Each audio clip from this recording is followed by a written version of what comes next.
Muito bem. Vamos começar então, pessoal. Fazer uma oração aqui antes para a gente se acalmar e Deus abençoe esse momento. Temos. Senhor Deus, Pai eterno, obrigado, Senhor, por mais esse dia, por esse dia do Senhor, onde o Senhor permitiu a gente se reunir aqui como igreja, corpo de Cristo. Pedimos ao Senhor que o Senhor nos abençoe agora esse momento de aula. Obrigado, Pai, nós te agradecemos por essa oportunidade, por o Senhor ter nos dado um conselho, um pastor que nos ajuda, nos apoia e ceder a gente estudar e conhecer mais do Senhor.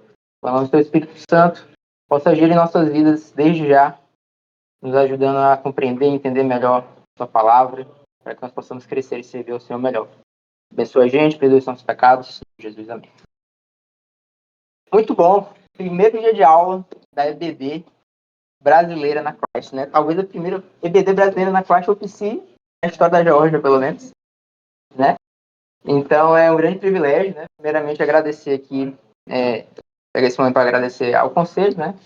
E ao pastor Ken, que a gente levou isso para eles e eles muito rapidamente providenciaram, fizeram o que foi necessário, conversaram entre si. Então, eu tinha até preparado para passar todas as aulas com o pastor Ken e ele nem pediu para fazer isso. Ele só falou, não, pode deixar. Ele já voltou e falou assim, já tá tudo certo.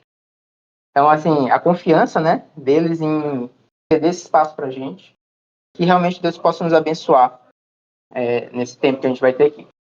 Muito bem, cosmovisão cristã. Né? Vamos dar início à nossa aula propriamente dita, né? Ou cosmocopia, né? Que é uma forma de enxergar algo, né? Usando alguma base ou alguma referência.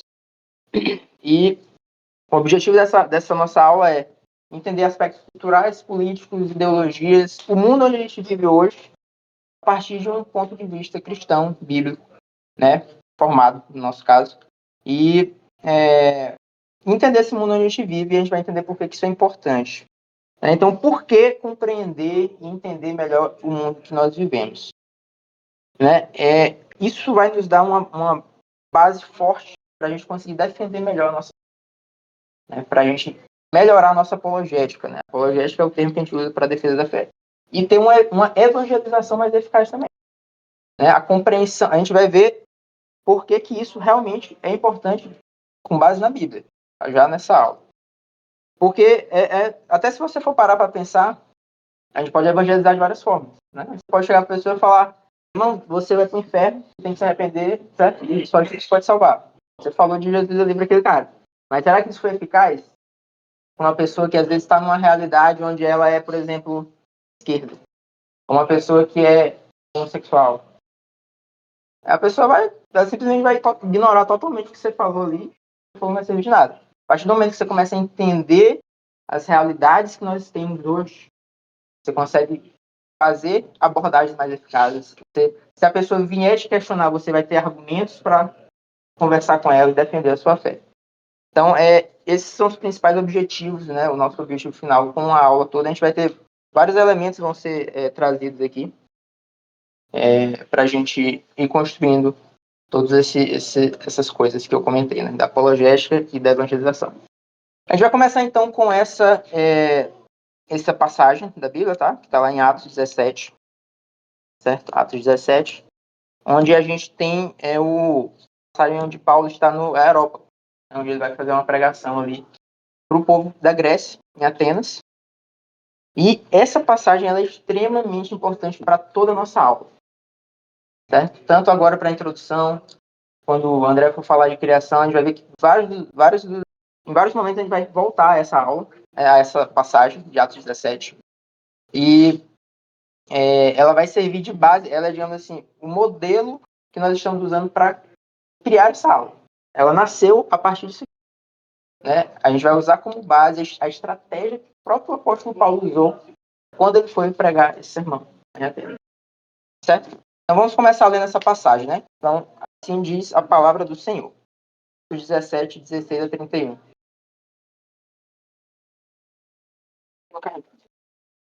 Atos 17, 16 a 31.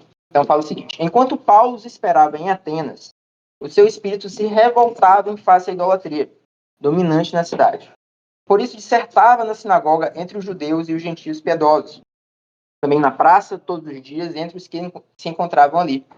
Alguns dos filósofos epicureus e estoicos contendiam com ele, havendo quem perguntasse: o que quer dizer esse tagarela? E outros: parece pregador de estranhos deuses, pois pregava Jesus e a ressurreição. Então, tomando-o consigo, levaram ao Areópago, dizendo: poderemos saber que nova doutrina é essa que ensinas? Por que nos trazes aos ouvidos coisas estranhas? Queremos saber o que vem a ser isso, pois todos de Atenas e os estrangeiros residentes de outra coisa não cuidavam, não dizer ou ouvir as últimas novidades. Então, como eu comentei, esse texto ele vai ser texto base para a gente aqui, para nossa aula, certo? Por quê? Nós vamos usar exatamente a mesma estratégia que Paulo usou, a gente vai usar na nossa realidade. Né? Então, primeira coisa, né, que a gente vê aqui nesse texto. Paulo, assim que ele chega em Atenas, ele estava esperando ali Barnabé, outros irmãos, para dar continuidade às suas viagens missionárias. Ele fez uma parada ali em Atenas, e ele já chegou ali, e aqui nessa primeira parte a gente vê aqui, né, seu espírito se revoltava diante da idolatria. Então, um povo extremamente idólatra, né? Povo extremamente idólatra, povo que estava ali envolto a várias imagens, né? Imagens, esculturas, etc. E Paulo já de cara se revoltou com aquilo. Revoltado, né? Agoniado com aquele negócio, aquela coisa.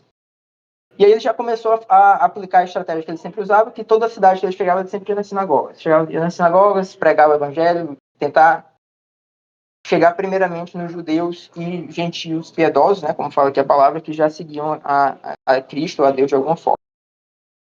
E aí, Paulo chega lá e alguns filósofos já começam a questionar ele.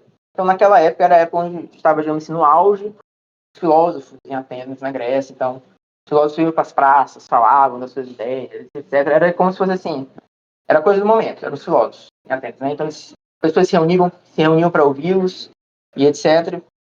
E alguns desses filósofos aqui tem a Bíblia cita os epicureus e os estoicos, né?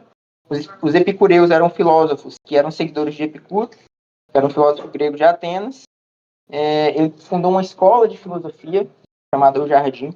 E a ideia central dos epicureus era que o bom era você buscar o prazer, mas não necessariamente um prazer em excesso, um prazer, digamos assim, controlado, estável, né, sem extravagâncias, mas você deveria, o que traria, digamos assim, satisfação na sua vida seria buscar prazer, né, gerais, e buscar a ausência de dor.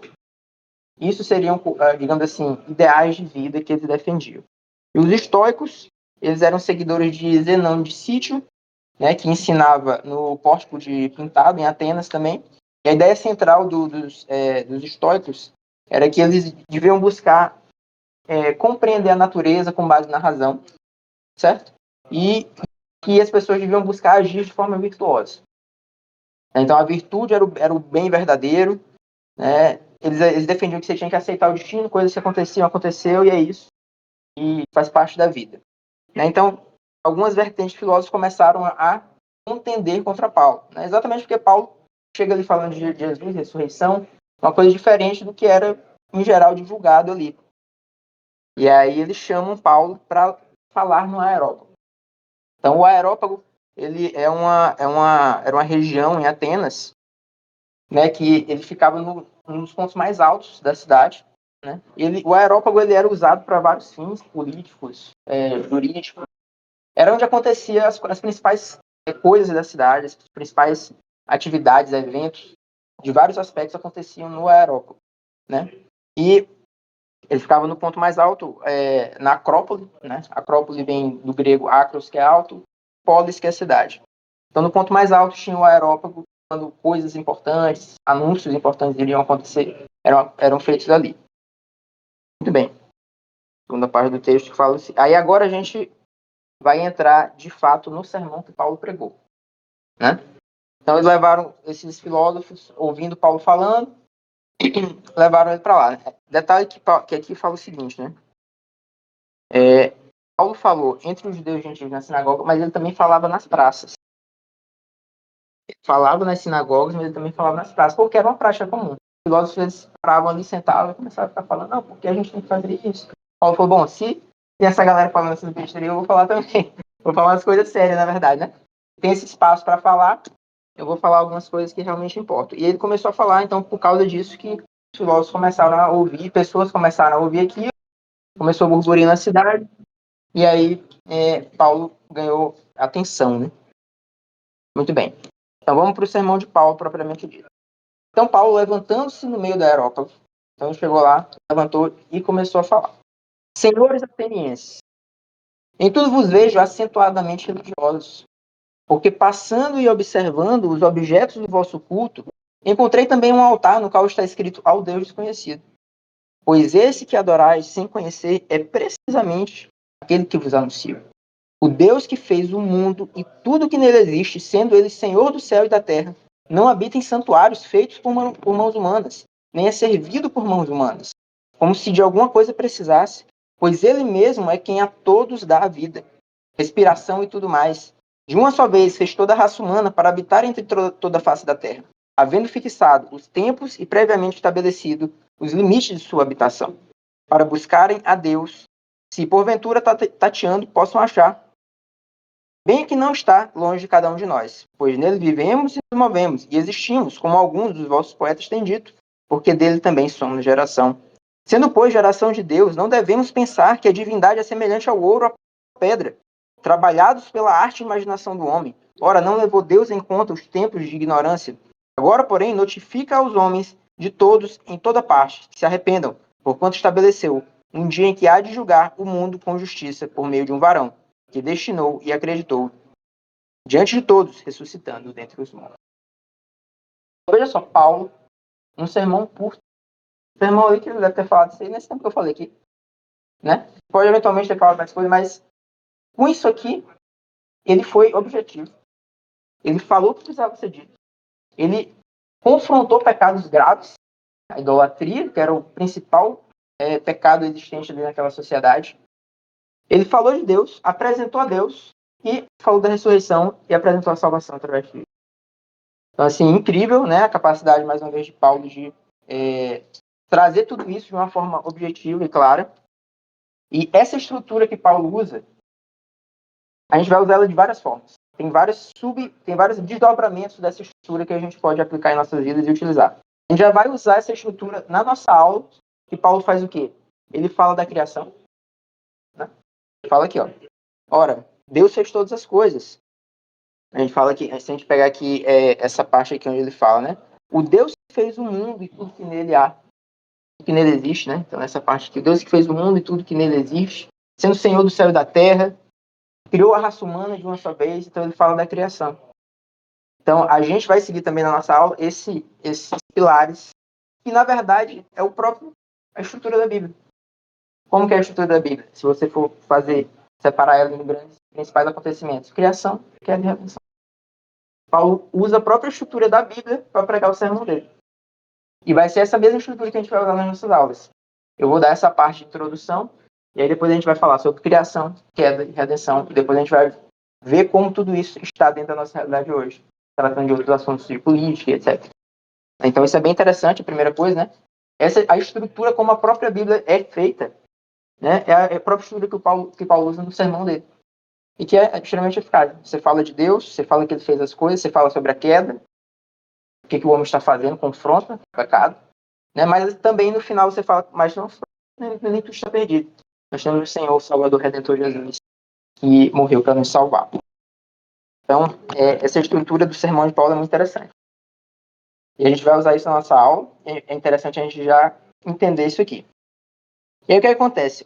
E o aspecto que a gente vai usar mais aprofundado, que vai ser aplicado na nossa aula. Como que Paulo aborda esse povo?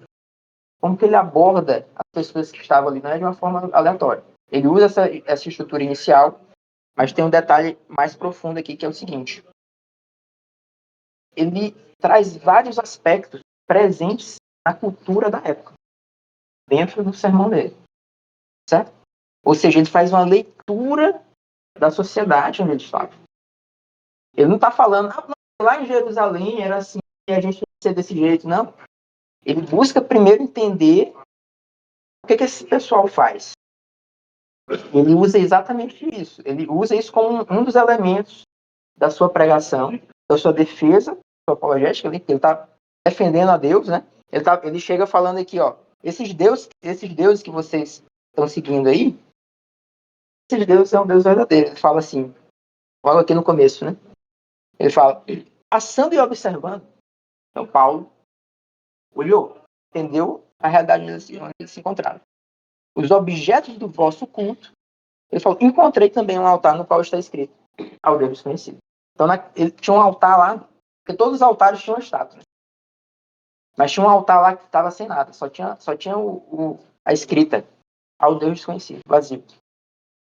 Ele falou, pronto. Dentre esses vários deuses que vocês adoram, tem um que esse é o Deus verdadeiro. É esse aqui. E Paulo faz então essa leitura, ele observa um elemento importante, né, que ele já usa logo no início ali também. Em tudo vos vejo acentuadamente religiosos. Então ele observou também não só o ambiente, mas também o comportamento das pessoas. O povo grego era extremamente religioso. Idólatra, né, era religioso. Então eram cultos acontecendo o tempo todo. Muitos templos. As pessoas, boa parte da vida das pessoas era em função disso. Ainda mais que tinham muitos deuses. Cara, às vezes tinha que pegar, um dia da semana era para Apolo, outro dia era para Ares, outro dia era para alguma coisa, né? E as pessoas se gastavam e realmente passavam tempo prestando cultos. Então Paulo observou também essa religiosidade. Ele traz isso também para o sermão dele. Ele apresenta o Deus verdadeiro e ele confronta erros teológicos graves, né? Então Paulo vai de encontro a alguns elementos críticos ali que ele observou. E aí ele ataca pontos de incoerência, consistência, dentro da própria base religiosa do povo. Então ele fala, olha, vocês estão falando, vocês fazem isso. Vocês acreditam nessas coisas. Só que essas coisas que vocês defendem, nem vocês mesmos estão fazendo. Ele traz uma coisa que é um ponto comum. Então olha só essa estratégia que Paulo usa, extremamente importante. Ele pega um ponto comum presente, que as pessoas falam, não, a gente acredita nisso. Falo, não, beleza, vocês acreditam nisso. E ele pega uma evidência. Vocês estão falando isso, só que o que está acontecendo na prática é isso aqui. Isso que vocês estão fazendo está indo contrário ao que vocês mesmos estão falando. Então ele traz uma inconsistência em uma forma de adoração presente na época.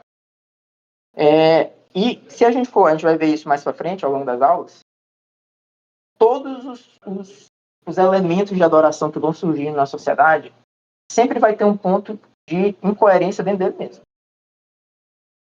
Muitas vezes a gente nem precisa trazer algum elemento bíblico para quebrar um argumento de uma pessoa. Ou uma crença que ela tem. Ela, dentro de si mesma, ela se contradiz. Ela se fica inconsistente. E aí Paulo faz isso. Então, para fazer essa crítica aos gregos, ele pega alguns filósofos da época. Ele usa elementos de filósofos da época. Então, ele pegou aqui, ele cita aqui na passagem, quando ele fala, nele vivemos e existimos, como alguns de vossos poetas têm dito, que dele também somos geração, ele fala dos próprios filósofos dele, dentro do sermão dele. Às vezes a gente fica criticando isso, o cara tá falando, Senhor dos Anéis, não sei o que, nem é da Bíblia. Falando a citação de um poeta grego, filósofo, no sermão dele. Então, por quê? Traz elementos da cultura atual, no sermão dele, certo? E ele usa coisas que eles falaram. Então, eles falam assim, essa passagem, são dois filósofos, né, Epimênides e Arato. Essas duas passagens são citações desses filósofos gregos, que um deles falou, nele vivemos e nos movemos e existimos. Eles falaram que no Deus que eles acreditavam, eles existiam e viviam em função desses deuses. E também, o Arato falou que nós somos geração de Deus. Não necessariamente o Deus que a gente seguia, mas eles acreditavam que eram feitos por Deus. Né? E aí o que é que Paulo fala? Ele fala, tá, se vocês acreditam, né? Então ele pega uma hipótese, então vamos assumir que isso aqui que vocês estão falando é verdade. Vocês são feitos de Deus, geração de Deus. Então ele está usando uma coisa que eles mesmos falavam, né? Que eles eram geração de Deus. E aí Paulo vem e fala assim, se vocês são gerados por Deus, como que vocês vão adorar o ouro, a prata e a pedra? Que foram feitos, olha só, trabalhados pela arte e imaginação do homem. Ele fala só, vocês estão falando que vocês são gerados por uma coisa superior. Deus. Já foi gerado por Deus. Aí vocês pegam uma coisa que vocês criaram, uma pedra, e vocês imaginaram aquela coisa e estão adorando essa coisa. Ao invés de adorar o Deus que criou, isso não faz sentido. Então ele já pega o ponto de inconsistência dentro da própria coisa que eles mesmos acreditavam. Ele fala, o que vocês seguem não faz sentido. Não estão nem conseguindo cumprir ou fazer aquilo que vocês mesmos estão falando que é a verdade. Logo, né, e aqui usando eles gostam de usar muita lógica, né? Se você for seguir a lógica, ora, se você tem uma base, que aquilo é verdade, mas se não, aquilo que você está fazendo é incoerente com a sua verdade, aquilo que você está acreditando também não é verdade. Você quebrou a sua própria lógica. Você não segue nem a própria coisa que você fala que é a verdade. Né? Então, Paulo, ele demonstra a idolatria, ele aponta, né, confronta a idolatria daquele povo, ele acaba com os próprios argumentos deles, né, confrontando ou mostrando uma prática inconsistente que eles estavam fazendo. E aí ele traz vários elementos aí, né, que é a questão da desumanização, ou seja, você começa essa idolatria, ela resulta, a partir do momento que você está adorando uma coisa que você mesmo criou, ao invés de adorar o Deus Criador, você está se diminuindo como um elemento ali dentro da existência humana. Ali. Você poderia estar adorando algo superior, você está adorando algo inferior, ou seja, você está inferior que você está adorando uma coisa que você mesmo criou. Então, todas essas ideias e princípios que Paulo usou aqui, nós vamos ficar usando ele ao longo das nossas aulas, ao longo de toda a classe. Uma das bases, né, da nossa aula é esse aspecto aí da ascensão do sentimentalismo que vai trazer. Por quê? A sociedade onde a gente vive hoje, ela se encontra numa situação onde o sentimento é o que dita regras no mundo atual.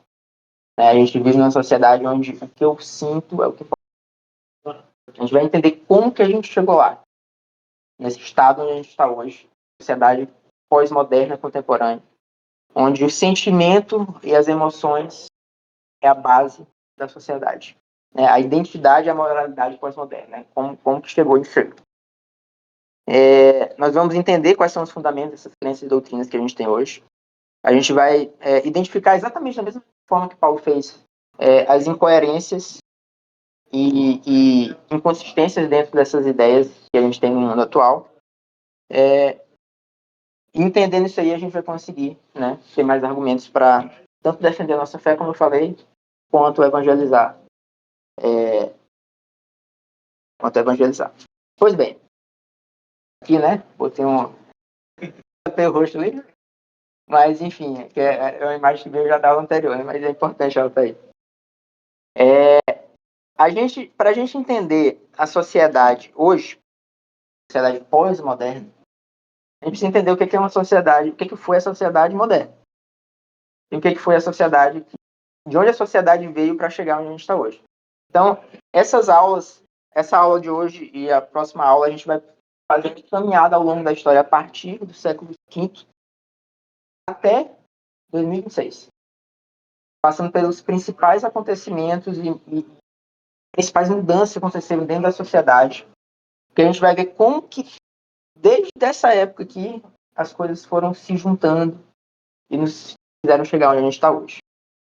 Muito bem, então a gente vai começar com a Idade Média, né? Século V. A Idade Média, irmãos, foi uma época onde a gente saiu ali do século V até o século XV, mais ou menos, são quase 1000 anos, né? Da época da humanidade, né? Ocidental, onde tivemos nesse período, Idade Média. Certo? O que aconteceu nesse período? Foi um período onde ele começou ali, fim do Império Romano. Então a gente teve o Império Romano, a época de Jesus, crucificado e tal, nasceu a igreja, tivemos aquele período de igreja perseguida, mas aí a gente teve um momento onde o Imperador Romano, ele implementou a religião cristã como a religião oficial, e aí nasce a Igreja Católica Romana. Né? E aí, com o início da Igreja Católica Romana como a religião oficial, ela ficou ali ganhando cada vez mais força, mais espaço dentro da sociedade em vários aspectos. E no século V ali, a gente tem o fim do Império Romano. Então acabou aquele império, os países foram lá se organizando, etc. Mas a Igreja Católica permaneceu. E ela já estava com um poder muito grande já dentro da sociedade, infiltrado em várias partes da sociedade, política, social, economia e tudo. Então, quem ditava as regras da sociedade na época era a Igreja. A gente poderia pensar, pô, que pensa, né? A Igreja. Seria ótimo se a Igreja estivesse à frente, né, da sociedade como um todo. Eu estava até comentando com a Rutinha que talvez até no início houvesse, né, uma boa intenção. Mas, poxa, a gente tem a Bíblia, a gente tem os ensinamentos de Deus, por que não gerir a sociedade com base nisso? Seria ideal, realmente. Infelizmente, foi o que aconteceu, né? Porque a partir do momento que a Igreja Católica assume esse poder, o foco já começa, gradativamente ele vai saindo da real aplicação dos fundamentos bíblicos para o pecado, vai tomando o poder, é o domínio, é o controle, é o dinheiro, né? E aí a igreja viu que eles estavam com esse poder e falaram, vamos manter, vamos continuar com esse poder, deixar do jeito que está, porque tá legal pra gente. E a igreja conseguiu manter 1000 anos a sociedade debaixo do controle deles. Então foi algo assim impressionante. E aí a gente vê que tudo era dirigido pelos desejos e interesses da igreja. Então, por exemplo, essa pintura aqui, né, é um exemplo das várias pinturas que existiam na época, porque ela era ditada de acordo com os interesses da igreja.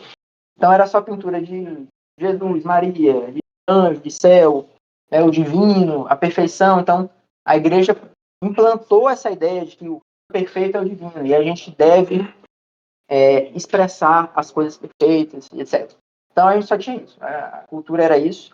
A igreja controlava. Eles falaram assim, olha, se a gente der muito espaço, o pessoal vai começar a perceber que eles têm poder também para fazer outras coisas. Vamos controlar a educação. Vamos controlar o conhecimento da Bíblia. A Bíblia não era, né, pregada ou não era liberado o acesso à Bíblia. E eles conseguiram manter a sociedade controlada durante esses 1000 anos, né? Óbvio que a sociedade por inteira não se manteve assim e aceitava isso de forma totalmente, beleza, vamos ficar aqui e deixar a igreja católica fazer o que quiser. Desde o século IV, desde o século VII, VI, já começaram a surgir alguns grupos contrários a esse domínio da igreja, né? Então ali na França tiveram os cátaros, que eles criticavam o excesso de riqueza e poder que a igreja tinha. Tinha os valdenses, que era na Itália, foi fundado por Pedro Valdo já no século VII, que eles falavam que a Bíblia deveria ser disponibilizada para todos, está disponível na língua comum. Então a gente fala de reforma, tal, Lutero foi, né, disruptivo, na verdade. Assim, já existia um grupo logo no início. A Igreja Católica começou ali no século V, VI, mas já no século VII o pessoal já começou a falar, rapaz, a gente não tem acesso a nada, a Igreja Católica nadando no dinheiro, então as pessoas já viram isso logo cedo. Só que a Igreja Católica, ao mesmo tempo, já cortava na raiz também. Então, eles controlavam a sociedade na rédea curta ali. Começava a desviar já, não, corta aquele lá, segura aquele ali. Então, eles não deixavam nada crescer. Qualquer movimento que começasse ali, eles já controlavam aqui e tal. E conseguiram manter isso por 1000 anos, é algo impressionante. Você controlar o mundo inteiro, né, vários países, sem deixar que o negócio desande. Óbvio que o negócio vai piorando ao longo dos anos, né? A gente vai ver aqui na parte do Renascimento que tiveram vários movimentos. Né? E foi criada a Inquisição Romana, exatamente, criaram uma força-tarefa para impedir que qualquer tipo de revolta ou revolução acontecesse. Eles não queriam perder esse poder, né? Mas eles conseguiram manter isso aí até esse período aí do século XV, quando a gente tem, então, o Renascimento. Então, o que é o Renascimento? O Renascimento é um período onde todos esses movimentos que iniciaram-se ali nesse período desde o século V até o século XV, aos pouquinhos, né, mais pessoas iam vendo. Às vezes o grupo de revolucionários tentava por um período maior, a igreja lá podava, mas esses movimentos foram acontecendo.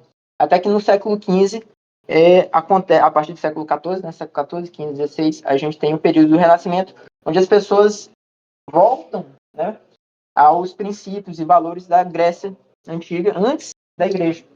Exatamente nesses períodos anteriores aí da Igreja Católica assumir. Né?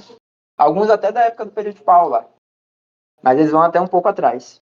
Então eles pegam, é como se eles falassem assim, cara, a gente está vivendo aqui nesse momento que a Igreja Católica está dominando tudo, mas a gente precisa buscar algo anterior a isso. Então, o que estava acontecendo antes da Igreja Católica assumir? A gente tinha os filósofos, a gente tinha princípios que guiavam as pessoas que tinham algum tipo de sentido e não necessariamente precisava ter esse controle total da igreja. Então vamos procurar alguma coisa, alguma outra alternativa para isso.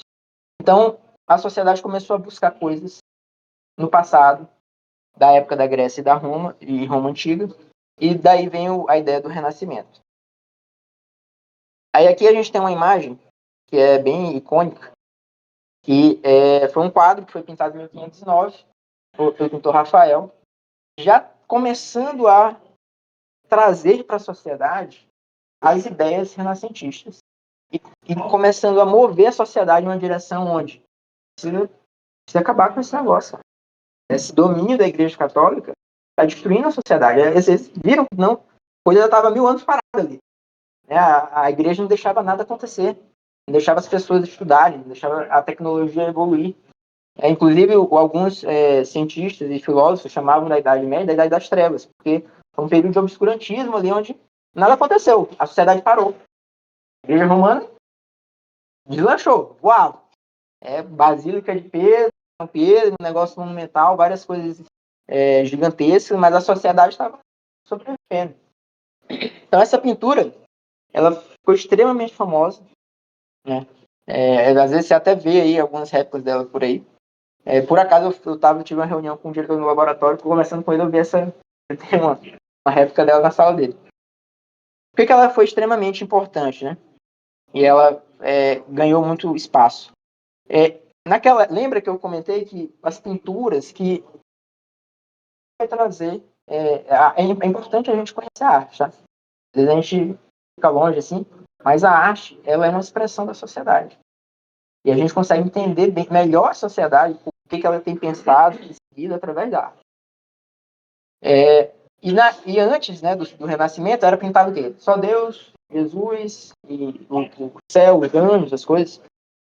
Então, os pintores começaram, nessa época do Renascimento, começaram a trazer elementos novos, né, entre aspas, ou trazer de volta elementos para já saindo dessa ideia. Então, essa imagem aqui, a gente tem vários planos, né? E aí, já no primeiro plano, a gente tem esse arco grande, né? E os arcos, naquela época, eram extremamente usados, e eles eram uma representação de uma estrutura, não só a importância estrutural de manter o prédio, né, seguro, eles eram um símbolo de durabilidade estética, né? Então, era um símbolo de algo forte, poderoso. Então, ele já começa com esse arco logo no início. Aí, no segundo plano, a gente tem as pessoas, já mostrando que a importância não é mais as coisas divinas. Vamos nos voltar para as pessoas, para o ser humano. Vamos se preocupar um pouco mais com a gente mesmo. Então, eles trazem essas pessoas. Essa é uma pintura da Escola de Atenas. Então, esse ambiente era um local em Atenas onde as pessoas estudavam.